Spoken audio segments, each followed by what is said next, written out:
फातिहा सुलेमान के मसले में, रफ़युद्दैन के मसले में, सीने पे हाथ बांधने के मसले में, मईशत के मसले में, मुआशरत के मसले में, गमी के मसले में,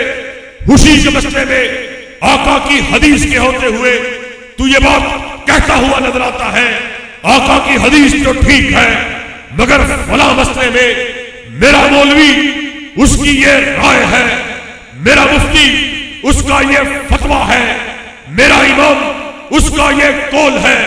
अल्लाह की कसम तू अपने दावाए मोहब्बत में झूठा है। दावाए मोहब्बत अकीदाए हक में नबूवत तब पूरा होगा जब इस बात का ऐलान करे तू भी गलती खाए, मैं भी गलती खाऊं, मेरा मौलवी भी गलती खाए, हदीब भी गलती खाए, मुफ्ती भी गलती खाए,